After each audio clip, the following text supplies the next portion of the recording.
cheat code for stress. Right. It's not. Uh, yeah, it's very simple. Don't stress. That's the cheat code for stress. Just don't stress about it. But accept the obvious that someone that's asking for a cheat code needs, since you cannot do the first thing.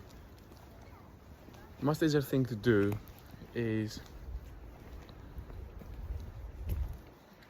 take the action you're stressed about and deconstruct it. Is it work? Is it life? Is everything in general? Whatever it is, just take a general idea of it and completely deconstruct it. So if work is too much for you and you don't want to go to work because you stress about what you're going to meet, what you're going to deal with, just take all of this together and think them individually, one by one. Doing that, you actually take, let's say, the strength away. You take something that can be overwhelming, and by taking your amazing power of overthinking, you can actually make it much more easy to consume.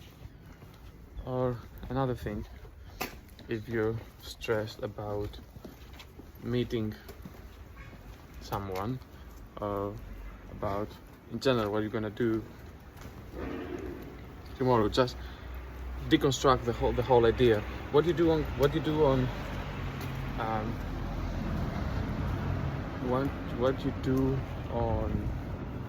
how it's called, when you help someone to deal with phobias, how it's called, not behavior therapy, exposure therapy. What you do in exposure therapy, you're finding the object, the thing, that the item, the situation that the person is anxious or stressed about,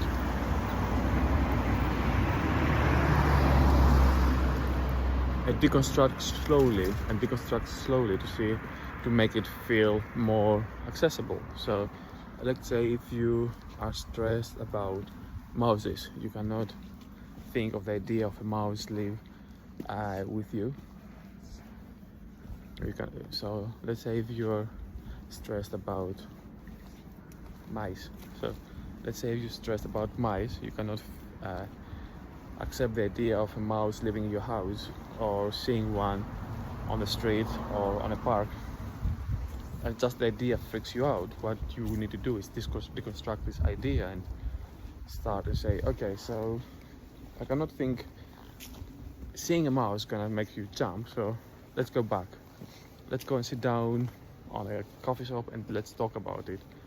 Talking about seeing a mouse, is that stressful? Yes. All right, no problem. Let's do another step back. Let's grab a piece of paper. Let's grab some photographs. Seeing a photograph of a mouse, is that stressful? Yes. Okay, no problem. Do one more step back. Let's start writing the word mouse. Go that simple. Writing the word mouse is it still so stressful? Yes, it's stressful. It's not life-threatening. It doesn't feel life-threatening. So what you do there, let's start do that. Let's start writing stories that they're still acceptable in your mind about mouse or mice or any story. What you're gonna do adopting this behavior is the part of your brain that is afraid or feels stressed about this situation now is being attacked, because in the one part you have a bad memory or reason that you're afraid of mouse, and then in the other part you have you talking about them or thinking about them or writing a story about them, and you don't feel stress anymore about it. Continue. Got the bandstand behind you. Have what? Keep going. What the? It's the bandstand. It's just something to be in the background. Oh, okay, let's continue. So you have, in the one hand, you have the bad memory or the fear of the mouse, and on the other hand, you have in the other part of your brain, now you start writing about mouse, there is a part of it that is you're attacking it. So your brain starts thinking, maybe mice is not that bad. You're not going straight away from writing a sentence about there is a mouse living in a lake far, far away to not afraid of mouse anymore, but it's a good start. After you finish this part, then you can move to photographs, then you can move to see something in distance, and then you can move to having a friend that has, or have in your house someone has a pet, a mouse. So that's your cheat code.